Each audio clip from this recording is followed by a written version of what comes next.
ഇന്നാലില്ലാഹി വ ഇന്നാ ഇലൈഹി റാജിഊൻ. എന്താ പറയല്ലേ, ഒന്നും പറയാൻ കിട്ടുന്നില്ല. മനസ്സാകെ മരവിച്ചു പോയിരിക്കുകയാണ്. മരണവാർത്തകൾ ഇങ്ങനെ കേട്ടുകൊണ്ടിരിക്കുമ്പോൾ ഇന്ന് തന്നെ സ്വതന്ത്ര ഇന്ത്യ കണ്ട ഏറ്റവും വലിയ അപകടം, വിമാന അപകടം ഇന്ന് ഉച്ചയ്ക്ക് ശേഷം നടന്നത്. 242 യാത്രക്കാരുമായി ലണ്ടനിലേക്ക് പറന്ന ആ ഒരു എയർ ഇന്ത്യ എക്സ്പ്രസ് വെറും 5 മിനിറ്റ് കൊണ്ട് തീഗോളമായി 242 പേരും ഒരാളെ പോലും രക്ഷിക്കാനാവാതെ തീഗോളമായി അവരൊക്കെ അവിടെ നിന്ന് മരണപ്പെട്ടു പോയി.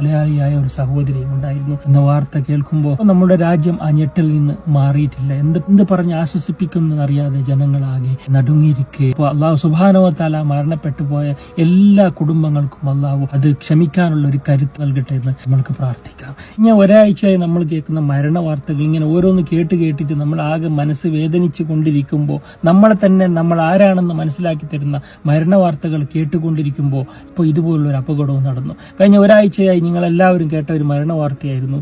ഒരുപാട് വർഷത്തെ വീട് പണിത് അന്നത്തെ വീട് ഇരിക്കേണ്ട ആ ഒരു സമയത്ത് വീട് വെച്ച ആ വീട്ടിൽ കുടിയിരിക്കേണ്ട ആ ദിവസം തന്നെ ആ രാത്രി ആ വീടിന്റെ ഓണർ മരണപ്പെട്ടു എന്നുള്ള വാർത്ത. അതേപോലെ മകളുടെ കല്യാണത്തിന് വേണ്ടി നാളെ പോകേണ്ട ആ ഒരു പിതാവ് ഇന്നലെ 2 ദിവസം മുമ്പ് ഇവിടെ ഹൃദയാഘാതം മൂലം മരണപ്പെട്ടു.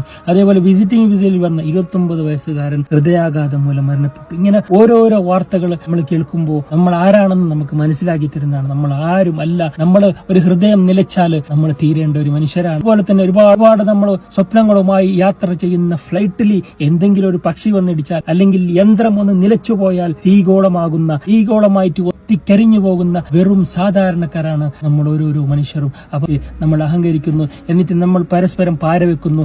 അപ്പൊ ഇതിൽ നിന്നെല്ലാം നമ്മൾ ഒരു പാഠം പഠിക്കേണ്ടതുണ്ട്. നമ്മൾ ഇവിടെ ജീവിക്കുമ്പോൾ ഇന്നല്ലെങ്കിൽ നാളെ നമ്മൾ മരണപ്പെട്ടു പോകും എന്ന ആ ഒരു യാഥാർത്ഥ്യ ബോധത്തോടെ ആയിരിക്കണം നമ്മൾ ജീവിക്കേണ്ടത്. അങ്ങനെ ജീവിക്കുമ്പോൾ നമുക്ക് ആരോടും അസൂയ വരില്ല, ആരോടും പക വരില്ല.